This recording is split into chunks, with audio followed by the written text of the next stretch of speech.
रहा अपना था सब्र कुदल है मैं इन्हें जलाने आया हूँ इसीलिए गुरु चरणों में अब धूप चढ़ाने आया हूँ। ओम ब्रह्माचार्य भगवंत गुरुदेव विद्यासागर मणीन्द्राय मोहांधकार विनाशनाय धूपम निर्वपाम अष्टकरम दयनाय धूपम निर्वपामीति।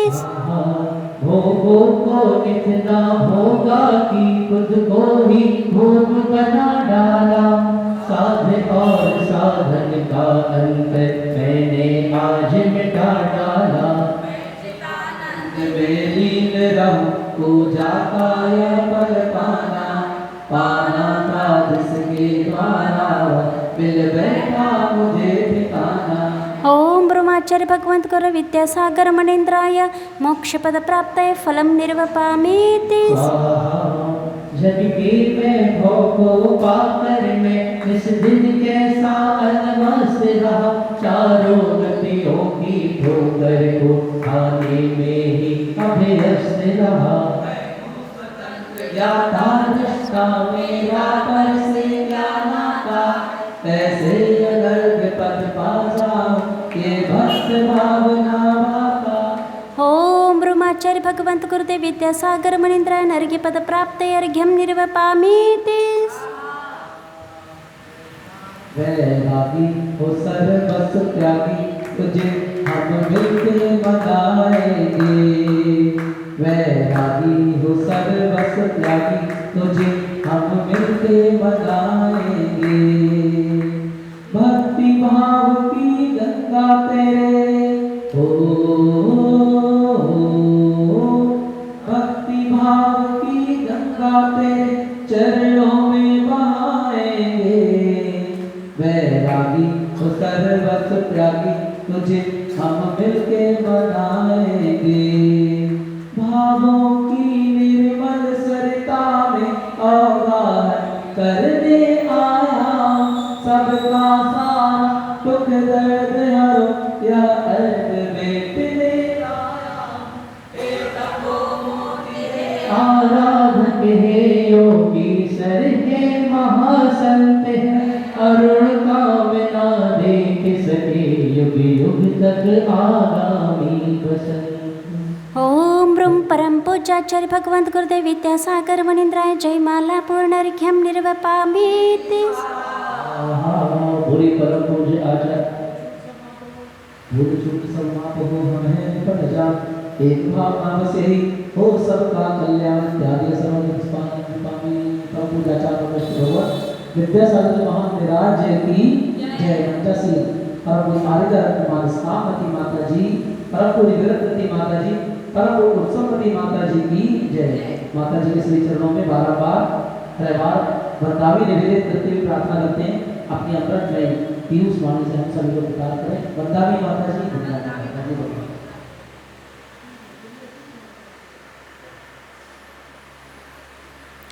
नमः श्रीवर्धमानाय निर्धूतकलिलात्मने सालोकानां त्रिलोकानां यद्विद्यादर्पणायते। अनंत अनंत सिद्ध परमेष्ठी भगवान की देवादेव श्री वर्तमान शासनक महावीर स्वामी की परम पूज्य आचार्य भगवंत गुरुदेव श्री विद्यासागर जी महाराज की ज्येष्ठ श्रेष्ठ हरिका श्री गुरुमती आदर्शमती माता जी की।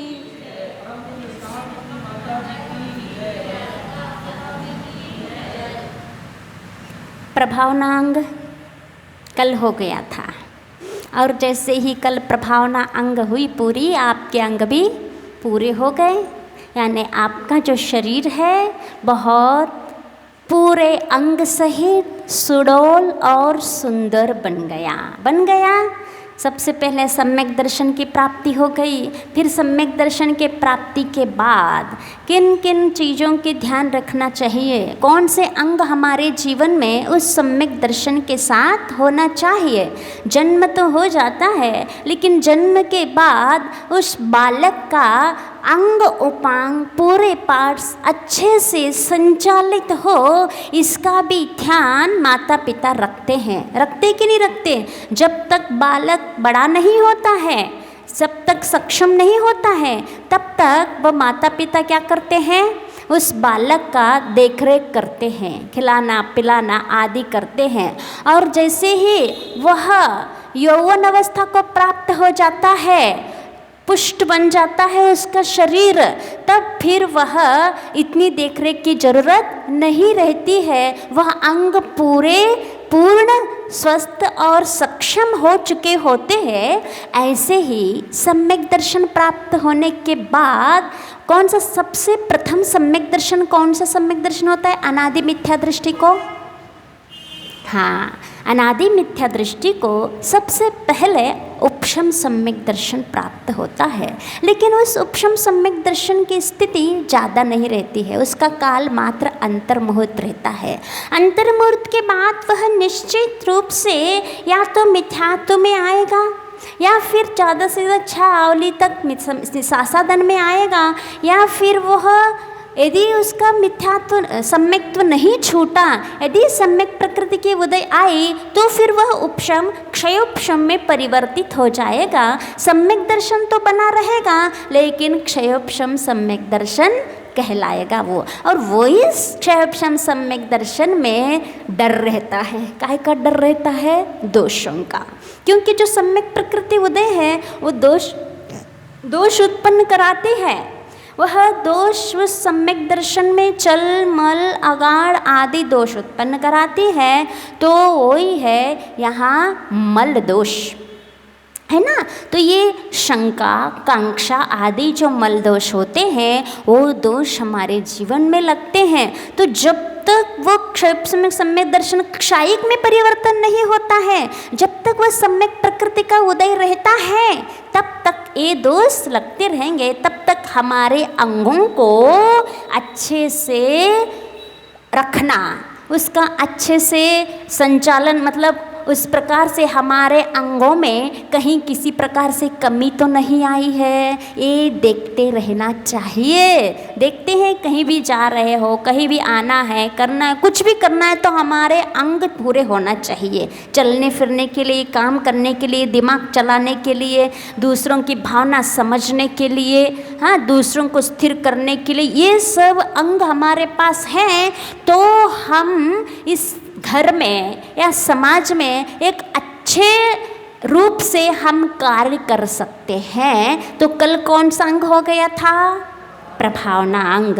तो प्रभावना अंग क्या कहलाता है, किसे कहते हैं, आप बता सकते हैं क्या?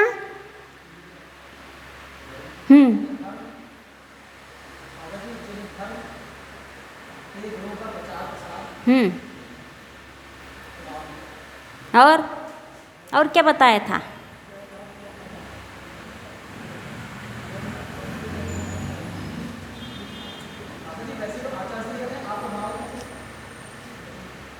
आचार्य समंतभद्र ने क्या बताया था? हाँ हाँ हाँ हाँ, अज्ञान तिमिर व्याप्ति, है ना। तो अज्ञान किसका अज्ञान? मिथ्यात्व का अज्ञान जो फैला हुआ रहता है जिन शासन के प्रकाश से, जिन शासन के महात्म्य से बाहर जो अज्ञानता रहती है, उसको दूर करना ये बताया था। ये अज्ञान कैसे दूर हो सकता है, उसके तरीके क्या क्या है, बता सकते हैं?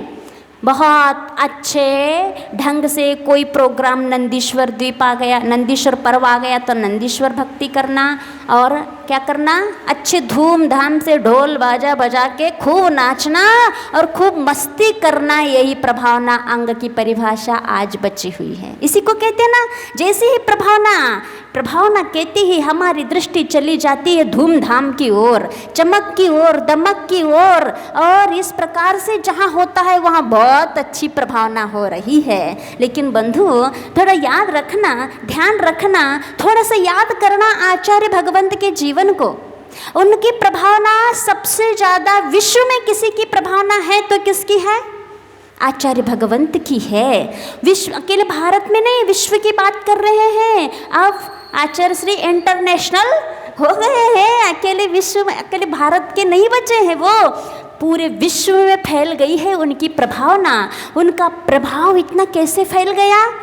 उनने कौन सा ऐसा विधान करवाया, कौन सा ऐसा प्रोग्राम करवाते हैं वो कि इतना उनकी ख्याति फैलती है, इतनी प्रभावना जन शासन की वो करते हैं? बताओ, जब वो दीक्षा ली थी उन्होंने, तब मुनि थे, आचार्य नहीं थे। आचार्य ज्ञान सागर महाराज जी उनको रोग था शाइटिका का, वो पैर में उनको बहुत दर्द रहता था आचार्य ज्ञान सागर महाराज जी को, तो उनको आहार के बाद टहलना पड़ता था। तो आहार के बाद वहीं थोड़े से टहलते थे 5, 10, 15 मिनट, और मुनि विद्यासागर जी वहाँ बैठे हुए थे और टहल रहे थे। और आहार के बाद बस आहार करके आए और अपने में आंख बंद करके शांति से बैठे हुए थे मुनि विद्यासागर महाराज जी। और ज्ञान सागर महाराज जी टहल रहे थे, तब उनके साथ 1-2 श्रावक भी थे।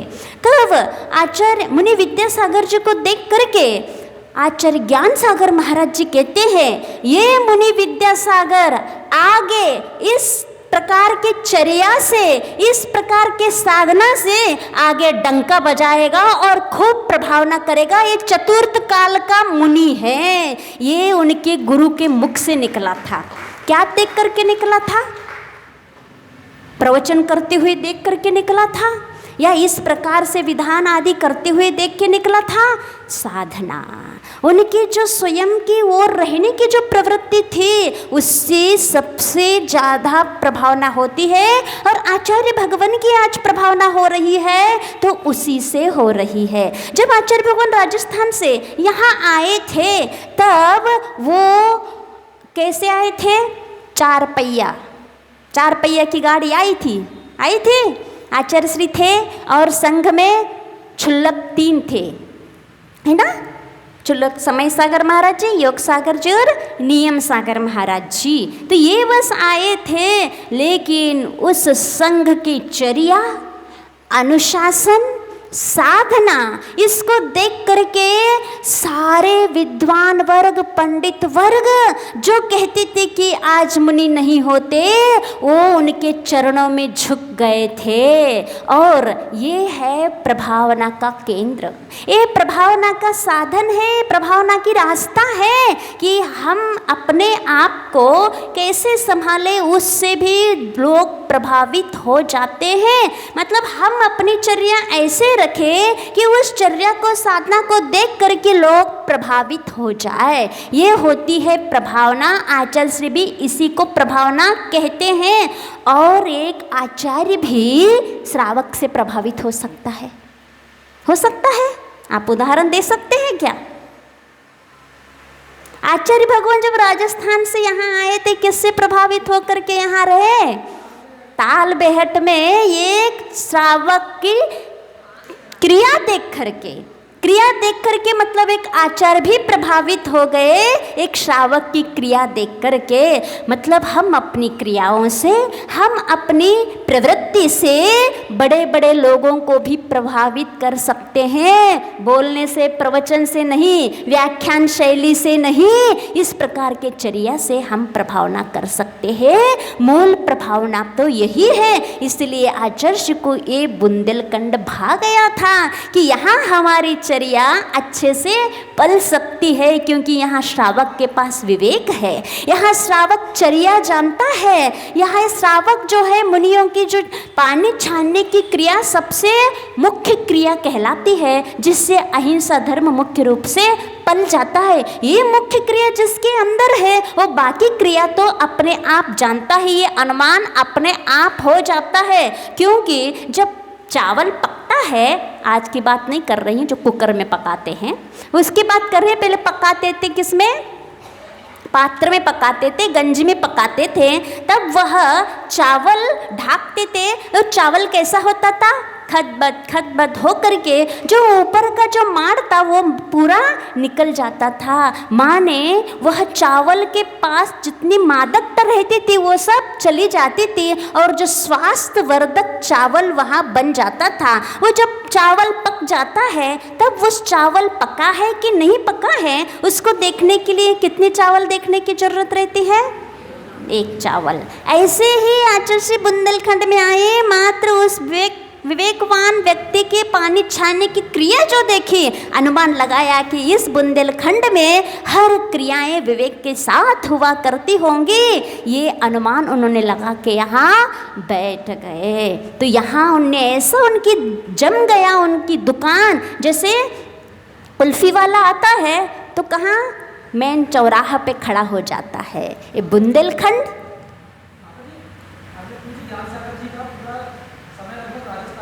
हाँ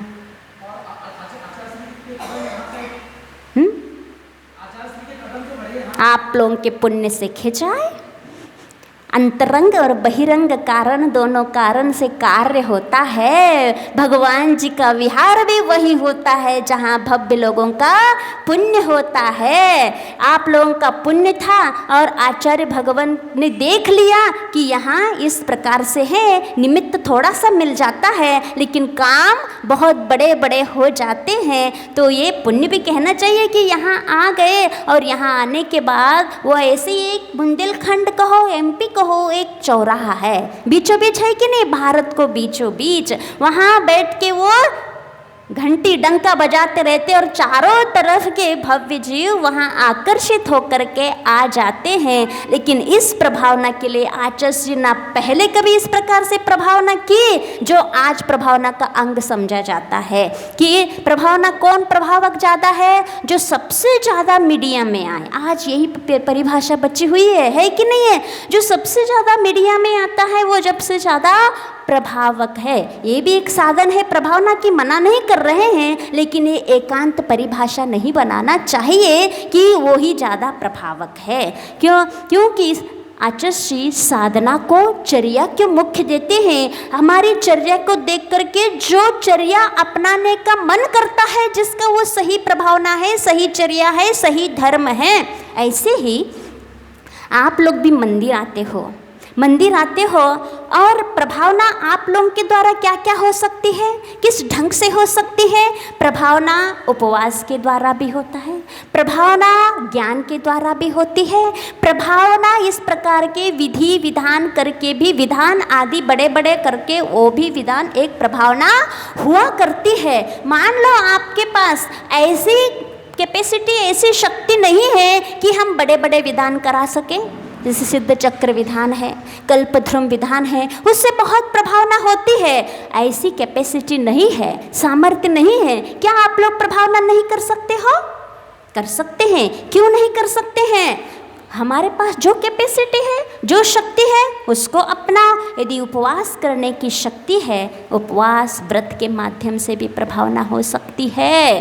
और वो भी नहीं है हमारे पास, और मंदिर आकर के पूजन, भक्ति, अभिषेक करने की तो कैपेसिटी रखते हो। इतनी कैपेसिटी तो हर व्यक्ति के पास है यहाँ वाराणसी में, लेकिन वो कोई प्रभावना का काम नहीं कर रहे हैं। ये जो हम अभिषेक पूजन कर रहे हैं, ये मत समझना यहाँ मात्र हमारे लिए पुण्य बन रहा है, मात्र हम ही अपने लिए कर रहे हैं। ये इतनी मात्र संकीर्ण दृष्टि मत रखना। आप जो मंदिर आते हो, अभिषेक करते हो, ये अभिषेक क्रिया यदि दूसरा भी कोई देख रहा हो, वो भी प्रभावित हो सकता है कि नहीं? और वो आपके गदगद परिणाम, आपके भक्ति रूप परिणाम और आपकी उस क्रिया को देख करके वह भी सामने वाला, देखने वाला व्यक्ति के मन में ये भाव आ सकते हैं कि हम भी ऐसे अभिषेक कल करें। लेकिन ऐसी प्रवृत्ति, ऐसी भक्ति हमारे अंदर होना चाहिए। जो रूटीन में बस आया है वो तो हम कर ही रहे हैं, लेकिन ऐसे मन प्रसन्न होकर के अच्छे विशुद्ध परिणामों के साथ जो क्रिया करते हैं वो जरूर सामने वालों को भी ऊपर प्रभाव डालता है। ये क्रिया हमारे अंदर होना चाहिए और हम जरूर प्रभावना अंग धारण करे हुए और प्रभावना में निमित्त बने रहेंगे, इसमें कोई शंका नहीं है। तो यही कहना है, मंदिर आते हो विधि विधान के साथ, भाव भक्ति के साथ, किसी के दिखावे के साथ नहीं। ऐसा होता है, कोई देख रहा है तो अच्छे से क्रिया करते हैं, कोई देख रहा है और हमको वहीं कोई निकल रहा है, हाँ अच्छे गाजे बजा के अच्छे से पढ़ेंगे, और कोई नहीं रहता है तो जल्दी जल्दी करके चलो। ये सब क्रियाएं जो होती है वो प्रभावनांग नहीं, वहाँ उद्देश्य ही अलग हो जाता है। और क्यों करते हैं पूजन अभिषेक वगैरह? हमारा मंदिर, हम जैन कुल में उत्पन्न हुए हैं इसलिए करना है, हमारे पिताजी करते थे, दादाजी करते थे इसीलिए हम कर रहे हैं। ये सब जो उद्देश्य रहते हैं, ये सब उद्देश्य प्रभावना अंग में दोष लगाने वाले होते। प्रभावना अंग का क्या, कौन सा अंग है शरीर में? उपमा कौन से अंग की दी गई है? हाँ, सिर का दिया गया है, सबसे लास्ट में, सबसे अंत में दिया है। पूरे अंगों में अंत में सिर का दिया है कि प्रभावना अंग माने सिर, दिमाग। दिमाग जैसे चलता है, दिमाग चलता है तो बाहरी सब क्रियाएं अच्छे हो जाते हैं। और दिमाग में यदि कोई नस दब गई, खून थक्के जमने लगे, तो फिर दिमाग सही नहीं चलेगा। ये आपको कब पता चलेगा कि हमारे नस दब रही है, हमारे अंदर थक्के जम रहे? बहुत स्लो, बहुत धीरे धीरे वो काम शुरू होता है। और जब शुरू होता है, जब हमें पता नहीं चलता है कि हमारे दिमाग में कुछ कमी, कुछ रोग उत्पन्न हो रहा है, जब वह पूरे रुद्र रूप धारण कर लेता है, तब वह बड़ा हो जाता है, तब हमारे दिमाग में चलने में कुछ या चक्कर आना या भूल जाना या दर्द होना, इस प्रकार से जब हमारे अंदर व्यक्त हो जाते हैं तब हम डॉक्टर को दिखाने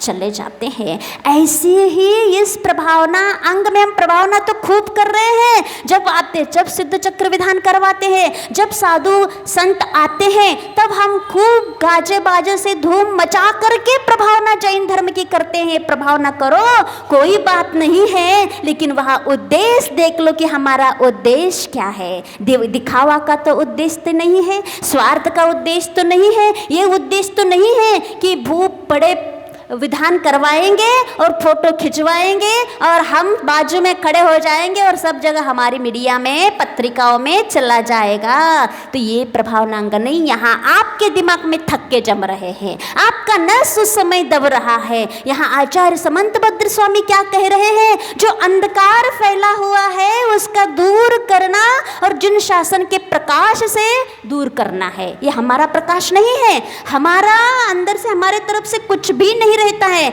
जैसे जिनेंद्र भगवान ने कहा है, उस रूप, उस अनुरूप हम जीवन में ले आते हैं और उस रूप चलने का प्रयास करते हैं, तो वैसा जीवन में, उस प्रभावना में न कोई थक्के जमने वाले हैं, न कोई नस दबने वाला है, और बाद में इस प्रकार की कोई कमियां हमारे पार्ट्स में नहीं रहते हैं, तो आगे ना चक्कर आएंगे, ना दर्द होगा, ना कुछ नहीं होगा। अच्छे से अंत समय तक आपका दिमाग सही रहेगा। कब रहेगा? हमारा प्रभावना का उद्देश्य सही होना चाहिए, प्रभावना के तरीके सही होना चाहिए। कौन कौन से साधन, श्रावक होने के नाते कौन से तरीके हैं जो हम प्रभावना कर सकते हैं? सबसे ज़्यादा दान और पूजा बताया गया है श्रावक के लिए। दान करो, आपके पास जितना पुण्य के प्रभाव से, पुण्य के उदय से आपके पास जो भी आया हुआ है उसको उड़ेल दो दान में, दान कर दो सही जगह, और दान के माध्यम से भी खूब प्रभावना होती है। आज वर्तमान में सबसे ज्यादा दान के माध्यम से कौन प्रभावना कर रहा है? श्रावक।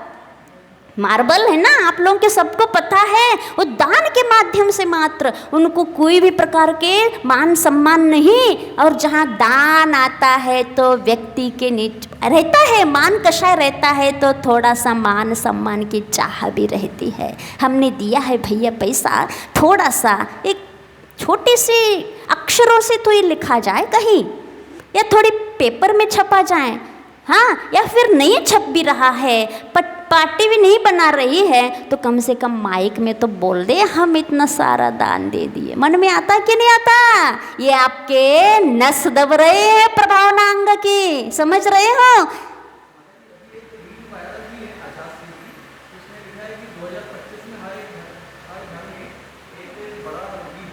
हाँ हाँ हाँ, ये क्या है, देखो आजकल क्लिप भेजने लगे हैं, छोटे छोटे क्लिप बनाते और भेजते हैं, उसका आगे पीछे का लोगों को कुछ भी नहीं पता रहता है कि इसके पहले क्या बोला गया या इसके बाद में क्या बोला गया। इसीलिए इस प्रकार के जो क्लिप आते हैं आप लोग देखते हो, इसकी पूर्ण विश्वास मत करना। आचार्य ने तो बोला है, कितना क्लिप भेज दिया लोगों ने कि आगे आने वाले क्या 23 से 25 तक, हाँ 2025 तक हर घर में हर एक बड़ा रोगी रहेगा, बस इतना भेज दिया। उसके आप पहले क्या बोला था आचार्य ने, आप लोगों को मालूम है? आचार्य ने ये बोला कि किसी ने हमें बताया कि मुझे सुनने में आया, ये शब्द आचार्य ने बोला, ना कि आचार्य ने अपने तरफ से भविष्यवाणी की, क्योंकि आचार्य का वाक्य ब्रह्म वाक्य होता है और एक आचार्य के प्रति लोगों की इतनी श्रद्धा है, जो बोलते वो सत्य ही है। वो इस युग के केवल ज्ञानी समझते हैं लोग और है इस प्रकार से, लेकिन इतने विश्वास जब आचार्य के ऊपर सब लोगों का है तो लोगों को भी ध्यान रखना चाहिए हम किस प्रकार से क्लिप बना के भेज रहे हैं। और इस प्रकार से आगे पीछे कुछ न भेज कितना सा बोलते हैं तो वहाँ बदनाम कौन होगा? आचार्य होंगे, धर्म होगा, आपका कुछ नहीं जाएगा, लेकिन उसके पूरे भागीदार भेजने वाले बन जाते हैं। फॉरवर्ड, हाँ इस प्रकार के फॉरवर्ड भी नहीं करना चाहिए, आगे पीछे बिना सोचे। अब सोचने वाला फॉरवर्ड करने वाला भी इसलिए उन्हें कुछ सोचा ही नहीं है कि कैसा क्या है, ये अच्छी बात है सबको भेज दो। बिना सोचे काम करने से ऐसा ही होता है, ये दिमाग बहुत मुख्य होता है, ये प्रभावना जो होती है। हाँ हैं? हाँ गैस बस नहीं, बहुत आजकल जितने भी आविष्कार हो चुके हैं वो सब नुकसानदायक है, ये तो पक्की बात है, इसमें कोई संशय नहीं है। चाहे मोबाइल हो, चाहे फ्रिज हो, चाहे गैस हो, इसके आचरण में बिल्कुल खिलाफ में नहीं रहते, सब नुकसानदायक चीज़ें हैं, लेकिन हम लोगों को सब अच्छे लग रहे हैं, है ना? तो इसलिए हम अपनाते हैं क्योंकि हमें सुविधाजनक है, हमें आनंद और सुख, तुरंत सुख देने वाला है और भविष्य में विष देने वाला है, ये कोई नहीं देखता है। तो विष को कौन देख रहा है? भविष्य कौन देख रहा है? बस हमें तुरंत आराम चाहिए, तुरंत रिजल्ट चाहिए, भविष्य के बारे में कोई सोचने वाला नहीं रहता है। तो ये साधन हम प्रभावना अंग के बारे में अपन समझ रहे थे। तो ये प्रभावना क्या है? ये फैलाना। हाँ, श्रावक दान करता है तो दान के बदले में इतने से बाल मात्र भी इच्छा न रख के निज हाथ दीजिए, खाया खोया बहेगा। इस हाथ से दिया, इस हाथ को पता न चले, ऐसा दान होना चाहिए। ये दान, सही दान, ये प्रभावना अंग में ये सहायक होता है, इसी दान से सही प्रभावना हो सकती है। और जो स्वार्थ और मान, नाम के लिए, ख्याति के लिए दान देते हैं तो तुरंत तो लगता है, लेकिन वो प्रभावकारी नहीं रहेगा, उसका प्रभाव लोगों के ऊपर नहीं पड़ेगा, अच्छा नहीं पड़ेगा, तो प्रभावना अंग में भी वह सहायक नहीं कहलाएगा, वह प्रभावना अंग के दायरे में नहीं आएगा। ये तो पक्का है। आपका पैसा चला गया, पैसा दे दिया, इतना तो हो गया, दान दे दिया, कुछ बहुत फल मिल सकता है, लेकिन उसमें नुकसान बहुत है। क्यों? क्योंकि आप खा रहे हैं, पी रहे हैं, उससे आपके विचारधाराएं अच्छे नहीं होने के कारण और नकारात्मक विचार होने के कारण, ईर्ष्या मात्सर्य आदि हमारे जीवन में होने के कारण, जो खाए पिए, जो अन्न और पान रहता है, उसका कुछ गलत में भी परिवर्तन होता रहता है। अकेले रस, रुधिर, मांस बस नहीं बनता है, उसमें नेगेटिव कुछ वर्गनाएं भी जमने लगती है। किसके कारण से? हमारे सोच, हमारा विचार, हमारा स्वार्थ, नेगेटिव माने नकारात्मक सोच हमारे अंदर भरे हुए हैं। उस नकारात्मक सोच के कारण रस, रुधिर, हड्डी, मज्जा आदि तो उस परिणमन होगा अन्न का, लेकिन साथ ही साथ में और काय का होता है? खराब चीज़ों का भी शरीर में परिणमन होने लगता है उस अन्नपान के साथ। इसमें कारण है हमारे विचारधाराएं। ऐसे ही हम जो प्रभावना समझ रहे हैं दान दे करके, पूजा पाठ कर करके, इससे हमारा पुण्य तो बंध रहा है, लेकिन उसके साथ ही साथ जो आपके अंदर स्वार्थ, मान, सम्मान, ख्याति रूपी जो विचारधाराएं, जो लक्ष्य छुपे हुए हैं, उसके अंदर हमारे जीवन में, हमारे सम्यक दर्शन में इस प्रकार के कुछ खराब कर्म भी हमारे अंदर जम रहे हैं। इसका ध्यान देना चाहिए। उस पुण्य के साथ साथ हमारी हानि भी हो रही है। हो रही कि नहीं हो रही? ये हानि कहाँ से हो रही है? हमारे उद्देश्य से, हमारे विचार, गलत विचार धारणाओं से।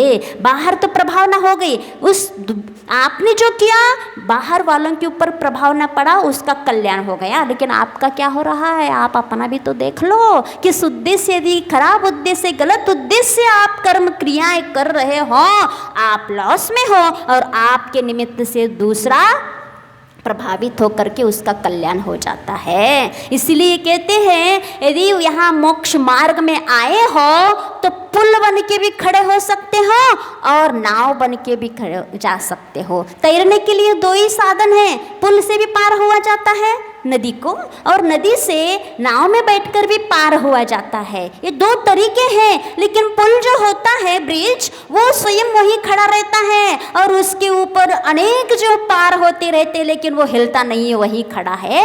ऐसा पुल हमें नहीं बनना है।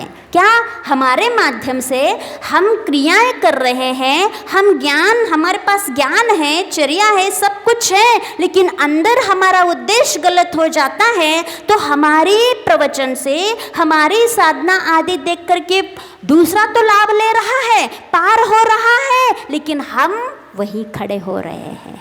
ऐसा भी होता है।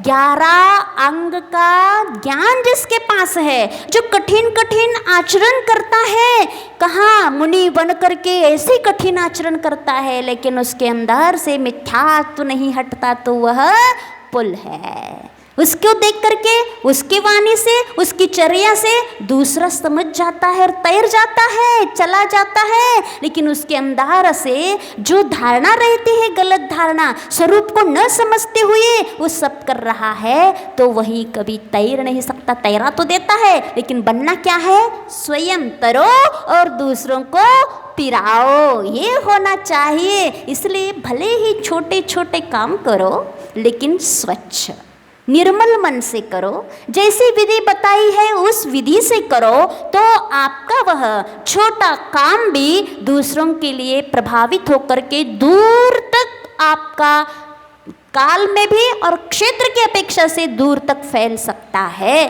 तो ये प्रभावनांग कभी भी हमारे जीवन में ऐसे आ जाए, आप छोटे माने क्या कह रहे हैं, हम अभिषेक भी करते हो, तो इतने भाव विभोर हो करके आमने सामने आजू बाजू कुछ में ध्यान न देते हुए सिर्फ प्रभु जी हैं और हम हैं, बस हमारी डोर जुड़ी हुई है, और भार विभोर होकर के जो करोगे उस क्रिया को देख करके आपके ऐसे करने के लिए भाव औरों को भी हो सकते हैं। और यदि ये सोच के हम रोज अभिषेक करते हैं, क्रिया तो हम जानते हैं, कैसे प्रक्षालन करना, कैसे सिंहासन रखना, कैसे स्वस्तिक बनाना, कैसे श्री बनाना, ये हम ही जानते हैं, क्योंकि हम कब से करते आ रहे हैं। इसलिए हम भी, तुम अभी आए हो थोड़े पीछे हो जाओ, तुम्हें नहीं आता, तुम अच्छे से सीख के आ जाना, ये क्या है हमारे अंदर होता नहीं। यहाँ हम बता रहे हैं, दुनिया की बात बता रहे हैं, अकेले इस गांव की बात नहीं बता रहे हैं, इसमें ऐसा नहीं हो सकते। लेकिन इस प्रकार के जो अंदर छुपा हुआ है हम जानते हैं, हम क्रियाएं जानते हैं और तुम नहीं जानते हो। प्रभावनांग की बात बताई जा रही है। और सिर, दिमाग जो होता है, दिमाग जो होता है वो संवेदना से उसको कोई अनमनी नहीं है, वह करुणा से उसको नफरत नहीं है, दया से उसके कोई द्वेष भाव नहीं है। दिमाग ये जानता है कि हाँ, संवेदना होना चाहिए, दया होना चाहिए, अनुकंपा होना चाहिए, उदारता होना चाहिए। कहाँ होना चाहिए? सामने वाले के अंदर होना चाहिए, मेरे अंदर नहीं। ये कौन कहता है? दिमाग कहता है। लेकिन दिमाग के पहले किसको बताया? हृदय को। उसके पहले वात्सल्य हृदय कहता है, जो उदारता हमारे अंदर पहले होना चाहिए। लघुता हमारे अंदर पहले होना चाहिए, मुलायम हमारे अंदर होना चाहिए, झुकना हमारे अंदर होना चाहिए। ये हमारे अंदर पहले आ जाता है कि हमारे अंदर हो तो हमें देख करके अपने आप सामने वाला करेगा, करे ना करे वो उसका जीवन है, उसकी क्रियाएं उसके साथ जाएंगी, उसको फल मिलेगा। लेकिन हमारे अंदर पहले होना चाहिए। कौन कहता है? हृदय कहता है। और हृदय के साथ जुड़ा हुआ यदि दिमाग रहता है तो वो प्रभावना अंग का कारण है। और हृदय के साथ दिमाग का कोई कांटेक्ट नहीं रहता है, बीच की डोरी यदि कटी हुई है और मात्र दिमाग चला रहे हो तो मात्र सामने वालों के अंदर चाहेगा ये गुण इसके अंदर होना चाहिए, उसको समझदारी होना चाहिए, बोलने के तरीके होना चाहिए, उसका कोई बोलने का तरीका नहीं है। भैया हम कैसे हैं? क्योंकि हृदय के साथ हमारा जॉइंट जुड़ा हुआ नहीं है। और जहाँ हृदय के साथ की डोरी कट गई है तो उस दिमाग में आपके थक्के जमेंगे और आपके जो नस दबेंगे, सिर दर्द होगा, चक्कर आएंगे और दिमाग भी फूट जाएगा, कोई प्रभावना अंग वहाँ काम नहीं होगा। इसलिए ये क्या है? हृदय से कांटेक्ट प्रभावना अंग, पहले वात्सल्य, फिर वात्सल्य के बाद प्रभावना, इसीलिए रखी गई है। तो ये प्रभावना अंग किसी लोगों की, हम लोगों की भावना थी तो प्रभावना अंक और अच्छा से माता जी समझा देना। आज सुबह कहा था तो क्या अच्छा, कल आचार्य समंतभद्र स्वामी ने तो समझा दिया था और थोड़ा सा यहाँ डिटेल बता दिया। तो आगे का आज पढ़ें कि नहीं पढ़े? समय तो हो गया है, अब रहने दो। आप श्री वर्धमान पुराण चरित्र कहते हैं। हाँ, विधान भी आ रहा है कि अब आप लोगों की अभी 2 सावन है ना, 2 सावन है तो 2 सावन होने के कारण सब जितने भी कार्यक्रम आ रहे हैं, चाहे रक्षाबंधन हो, चाहे मोक्ष सप्तमी हो और चाहे नेमिनाथ भगवान का कल्याणक हो, वो सब दूसरे सावन में ही मनाया जा रहा है सब जगह, और मनाया जाता है दूसरे सावन ही मुख्य रूप से। और इस सावन में कहीं भी कोई नहीं मनाते हैं क्योंकि दूसरे सावन में मना 2 सावन है। लेकिन एक बार हम लोगों ने आचार्य श्री से पूछा था कि आचार्य श्री, अष्टमी चतुर्दशी को हरि का त्याग होता है, नियम है, और नियम है तो कभी 2 अष्टमी आ जाती है, 2 चतुर्दशी आ जाती है, तो फिर हरि का त्याग एक दिन करना या दोनों दिन करना? आचार्य श्री कहते हैं तुम्हारा नियम क्या है? अष्टमी का त्याग है। और अष्टमी चाहे 2 आए, चाहे 3 आए, चाहे 1 आए, तिथि से मतलब है, संख्या से मतलब नहीं है। इसीलिए अष्टमी जब जब आए, जितने आए उतने करना चाहिए। तो सावन में भी कितने आए? 2 आ रहे हैं। तो आप भी ये सोच रहे हो कि पहला सावन क्यों हम खाली छोड़े? 2 बार मनाया, 2 वीर शासन जयंती, हाँ फिर से सावन में भी आएगी ना। वीर शासन जयंती एकम को रहती है, जब स्थापना हुई चतुर्दशी को, और पूर्णिमा को गुरु पूर्णिमा, और फिर दूसरे दिन वीर शासन जयंती रहती है। तो इनका और मना गई क्या? अभी कहाँ? हाँ, तो वो ठीक। अभी रक्षाबंधन की बात चल रही है तो 2 सावन आ रहे हैं और अपन विचार कर रहे हैं, आप लोग भी विचार कर रहे हो कि ये सावन खाली नहीं जाना चाहिए, है ना। तो इतना बड़ा सावन है तो अगले सावन में भी अब कुछ करेंगे। ऐसा नहीं कि वो रक्षाबंधन तो मुख्य पूरी दुनिया में मनाया जाएगा तो अपने यहाँ भी खाली नहीं जाएगा, वहाँ कुछ और मनाए जाएंगे। लेकिन ये जो सावन आ रहा है उसमें भी कुछ मनाओगे कि नहीं मनाओगे? बोलो, मनाओगे? तो यहाँ आप लोगों के यहाँ से एक रखा गया है कि क्या? रक्षाबंधन विधान। तो भैया जी आ रहे बाहर से, तो रक्षाबंधन विधान में सब लोग बहुत अच्छी संख्या में, बड़ी संख्या में, यदि 700 मुनिराजों की आराधना हम करेंगे, वो भी एक प्रभावना अंग का कार्य है। और वहाँ कोई दिखावा से नहीं है, सिर्फ हमें भक्ति करना है 700 मुनिराजों की, सिर्फ हमें भक्ति करना है भक्ति भाव से। उनके जैसे जैसे उन्होंने इस कठिन परीक्षा को सहा, और विष्णु कुमार महाराज जी वात्सल्य अंग में, यहाँ आएगा वात्सल्य अंग में विष्णु कुमार महाराज जी प्रसिद्ध हुए। और ये 700 मुनिराज जो थे वो उपसर्ग सह करके अपनी चर्या के माध्यम से प्रभावना अंग में कारण बने। इसीलिए तो आज तक उनका नाम क्यों लिया जा रहा है? ये है प्रभावना। उन महाराज ने कैसे ऐसी प्रभावना नहीं की थी चर्या के माध्यम से। चर्या के माध्यम से ऐसे डिगे नहीं, अपने आत्म तत्व में डूबे रहे, वो प्रभावना आज तक प्रभावित है। इसलिए प्रभावना अंग जो होता है वह हमारा जिन शासन की प्रभावना हो और उस प्रभावना के साथ हमारी आत्म तत्व निर्मल विशुद्ध बना रहे।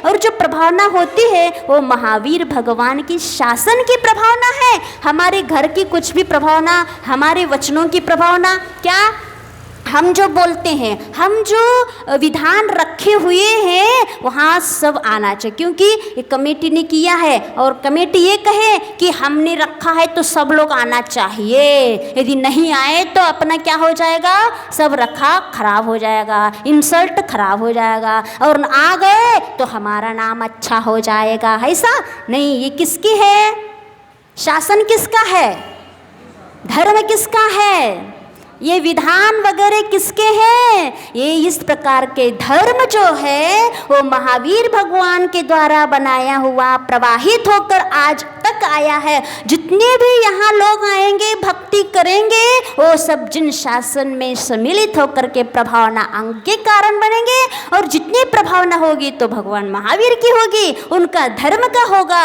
हमारा घर का कुछ नहीं है। ये सोचना ही सही प्रभावना अंग है। हाँ, तो सब लोग अपनी मानसिकता बनाए रखना कि हमें 3 दिन का है ना, 30, 31 और 1, ये आने वाला 30, 31, 1 तारीख को विधान होना है। कहाँ, स्थान कहाँ है, अच्छा वही 5वीं वेदी में, तो वहाँ अच्छा बड़ा हॉल है, वहाँ हो जाएगा। तो वहाँ 3 दिन के लिए आप लोग अपनी सब मानसिकता बनाना, और जितने भी काम, अभी तो काम विशेष कुछ रहते नहीं घर के, है ना, सब काम गर्मी में कर चुके होते हैं, तो जितने भी होते भी हैं थोड़े बहुत, अभी कुछ ऐसे भी होते एडवांस में, अब दिवाली के बाद शादी होने तो अभी से खरीदी कर लो, ऐसे भी लोग होते हैं। तो ये सब काम थोड़ा सा साइड में रख करके जो भी चतुर्मास में कार्यक्रम आ रहे हैं उसको मुख्यता दे करके अपने जो घर के काम है वो बाद में आगे पीछे निपटाने की कोशिश करें, तो अपन प्रभावना अंग में शामिल हो जाएंगे। कौन सा काव्य चलना है,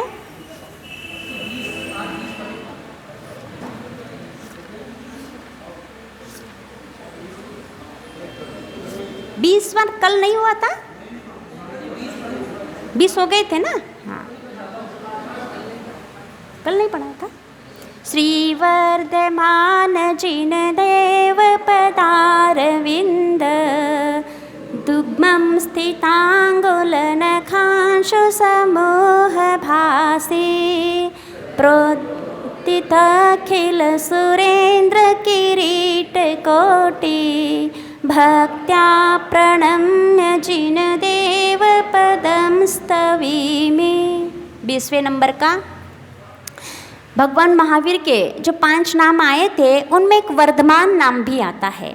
ये वर्धमान नाम कैसे पड़ा, जन्म के समय तो वीर नाम पड़ा था, और एक मत ये भी आता है कि वर्धमान नाम जन्म के समय भी पड़ा था। 2 नाम आते हैं, लेकिन यहाँ मनुष्य ने वर्धमान नाम के अनुसार, काम के अनुसार, उनके चारित्र के अनुसार उसके ये नाम दिया हुआ है। देखते हैं, प्राप्त क्षयोपशम, बोलो,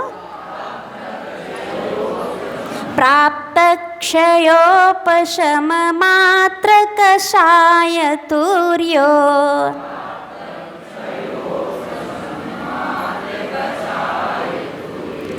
प्राप्त क्षयोपशम मात्र कषाय तूर्यो, प्राप्त क्षयोपशम मात्र कषाय तूर्यो। हाँ बोलो, प्राप्त क्षयोपशम मात्र कषाय मत्तेऽपि वृद्धि, मत्तेऽपि वृद्धि मुपयाति परम चरित्रम, मुपयाति परम चरित्रम, मत्तेऽपि वृद्धि मुपयाति परम चरित्रम।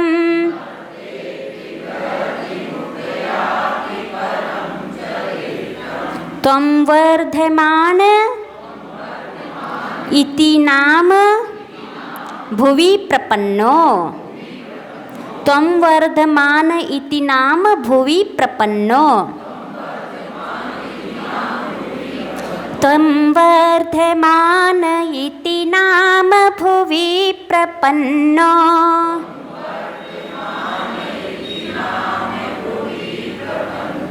न्यासे प्रभाव इह नामनि भाव मुख्यात्। न्यासे प्रभाव इह नामनि भाव मुख्यात्।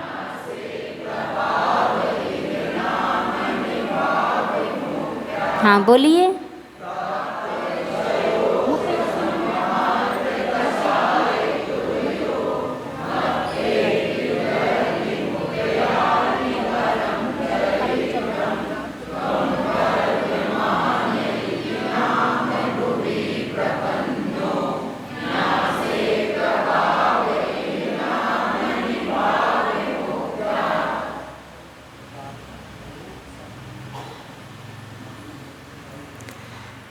प्राप्त क्षयोपशम मात्र कषाय तु। हाँ अभी हिंदी नहीं बोला ना, हिंदी बोल दो। चौथी कषाय मात्र का जिनको क्षयोपशम गत भाव रहा हो प्रमत्त यदि बीच बीच में वर्धमान चारित्र रहा। इसीलिए तो नाम आपका वर्धमान भी ख्यात हुआ। नाम न्यास में भी भावों से न्यास बना यह ज्ञात हुआ। क्या कह रहे हैं? प्राप्त क्षयोपशम मात्र कषाय तूर्य। तूर्य माने होता है चतुर्थ, चौथी। चौथी कषाय कौन सी है? वो चौथी नहीं, अनंतानुबंधी, अप्रत्याख्यान, प्रत्याख्यान, संज्वलन, इनमें से चौथे नंबर का संज्वलन है। तो तीर्थंकर जैसे ही दीक्षा ले लेते हैं या कोई भी दीक्षा लेता है तो तीनों कषायों का अभाव हो जाता है। तीनों कषायों का उदय नहीं रहता है। अभाव माने सत्ता में तो रहते हैं लेकिन अनंतानुबंधी नहीं रहती तीर्थंकरों को, तो उदय नहीं रहता है, मात्र उदय रहता है तो संज्वलन। चौथे नंबर के कषाय की चौकड़ी, क्रोध मान माया लोभ, इनका मात्र उदय रहेगा दीक्षा के बाद। इसमें भी जैसे ही दीक्षा लेते हैं तो सबसे पहले दीक्षा लेने के बाद जैसे वस्त्र उतारते हैं और पंच महाव्रत को धारण करते हैं तो कौन से गुणस्थान प्राप्त हो जाता है? बता सकते? छठा नहीं, सप्तम। ये विशेषता है। जैसे ही मुनिव्रत को अंगीकार करते हैं सबसे पहले गुणस्थान छूते हैं सातवां, फिर बाद में छठवें में आते हैं। ये नियम है। भावलिंगी जब भी होते ये नियम है। जैसे ही दीक्षा लेते हैं, चाहे तीर्थंकर हो चाहे सामान्य मुनि हो, वह सबसे पहले सातवें गुणस्थान को प्राप्त होते हैं। फिर सातवां गुणस्थान मात्र अंतर मुहूर्त का रहता है, उससे ज़्यादा उसका समय नहीं रहता है। नियम से चाहे तीर्थंकर हो चाहे कोई भी हो, छठे में आना ही पड़ता है। छठे का भी काल होता है अंतर मुहूर्त का। फिर ऐसे छठे सातवें हजारों बार करना पड़ता है। तब फिर यदि उनकी विशुद्धि बनी रहे तो फिर सातवें से अंतर मुहूर्त बाद सातवें से फिर श्रेणी चढ़ सकते हैं। लेकिन छठवें में सबका आना जरूरी है, तीर्थंकर भी क्यों ना हो। प्रमाद अवस्था में तो आना ही होता है। छठे गुणस्थान का नाम है प्रमत्त संयत, माने प्रमाद। ये प्रमाद यदि आ गए, 15 प्रमाद में से कोई भी प्रमाद सूक्ष्म रूप से भी आ सकते हैं, वो अभिव्यक्त होते भी और नहीं भी होते हैं, लेकिन छठा गुणस्थान तो आना ही पड़ता है। तो ये तीर्थंकर भी आते हैं। लेकिन क्या होता है, हजारों बार छठवां सतवां होता रहता है, तो सातवें से छठवें आए फिर छठवें से अंतर्मुहूर्त मत 7वें में गए, फिर 7वें से जब 6वें में आते हैं, ध्यान देना आप, दूसरी बार जब 6वें में आए, तीर्थंकर की बात कर रहे हैं, सबकी बात नहीं कर रहे हैं, तीर्थंकर का वर्धमान चारित्र कहलाता है। ये वर्धमान चारित्र क्या कहलाता है? जब दूसरी बार 6वें में आए तो जो निर्मलता, जो विशुद्धि पहले 6ठे में थी, दूसरी बार जब 6ठे में आए उससे भी ज़्यादा बढ़कर विशुद्धि उनकी रहेगी। फिर जब 7वें में गए, फिर 6वें में आए, तो फिर दूसरे में जो 6वें में विशुद्धि थी उससे भी बढ़कर है तो 6वां ही, लेकिन पहले के 6वें से बढ़कर के विशुद्धि रहती है। ये कहलाता है वर्धमान चरित्र वाले मुनिराज। ये तीर्थंकर होते हैं वर्धमान चरित्र के धारे, इसीलिए प्राप्त क्षयोपशम मात्र कषाय तूर्य, तूरे माने चतुर्थ नंबर के कषाय का क्षयोपशम प्राप्त था वर्धमान स्वामी को दीक्षा के बाद। फिर मत्तेपि माने प्रमत्त, मत्त माने होता है प्रमत्त अवस्था में आने के बाद भी वृद्धि रूप में प्रमत्त अवस्था थी, माने 6वां जो गुणस्थान जब भी आता था तब वृद्धि लेकर के ही मुपयाति माने प्राप्त हुए थे वह चारित्र। इसीलिए तम वर्धमान, आपका नाम वर्धमान इति नाम भुवि प्रपन्नो, भुवि में प्रसिद्ध हुआ है, प्राप्त हुआ है वर्धमान। ये नाम आपका सार्थक नाम है। कैसे सार्थक है? न्यासे प्रभाव इति नामनि भाव मुख्यात, जैसा काम होता है वैसा ही प्रभाव यह नामनी नाम में भी आपका देखा जाता है भाव के मुख्यता से। भाव की मुख्यता से माने जैसा जीवन है, जीवन में जैसी चर्या है वैसा देख करके नाम कहना ये भाव मुख्य कहलाता है।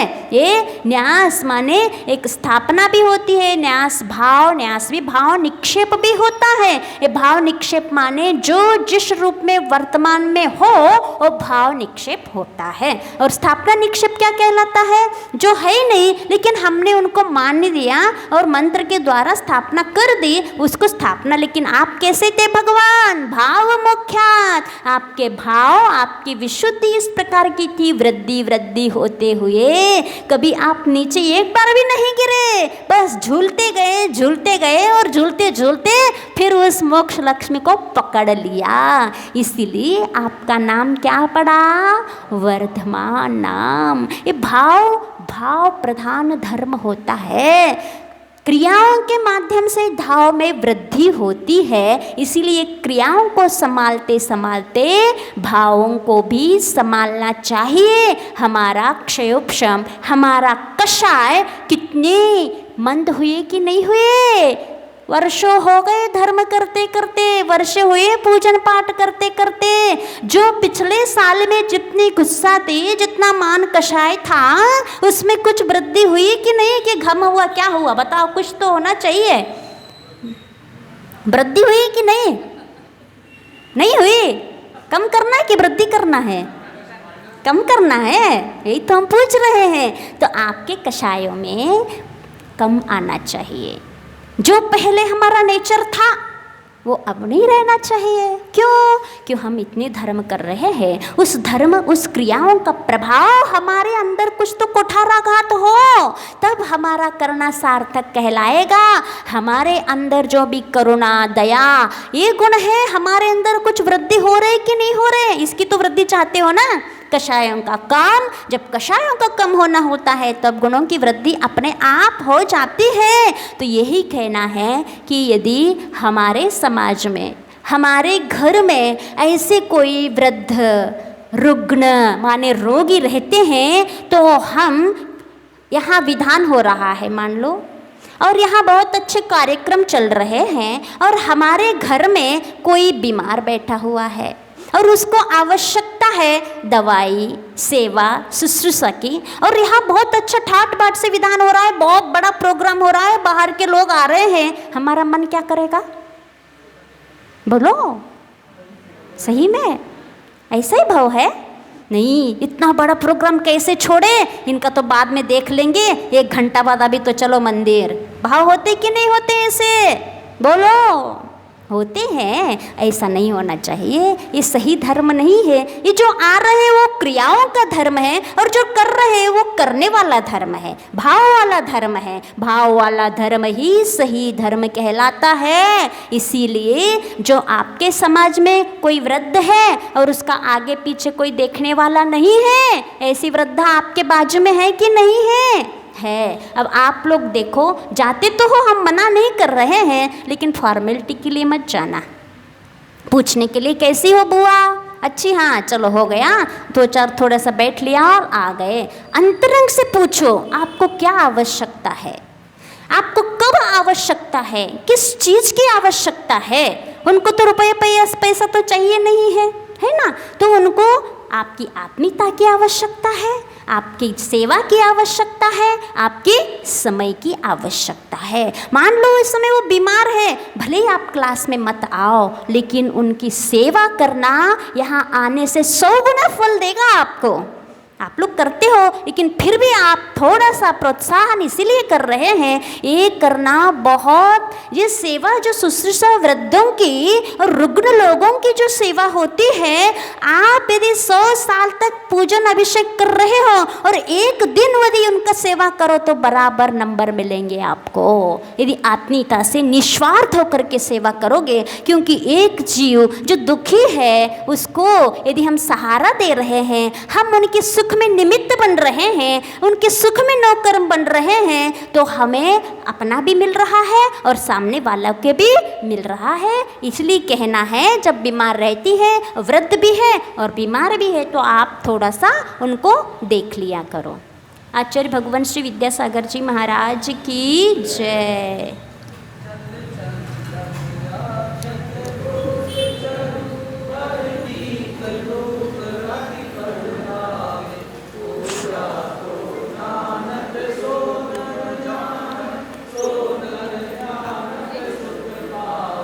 तीर्थंकर के धुनि गान धरने, सुने अंग रचे चुनि ज्ञानमयी, सजिन वरवाणी शिव सुखदान, त्रिभुवन मानी पूज्य भई। ओम ह्रीं जिन्मुखोद्भव सरस्वती देवे अनर्घ्य पद प्राप्त अर्घ्यम निर्वपामीति। सिरजिने वाणी जग कल्याणी, जग जन मद तम मोह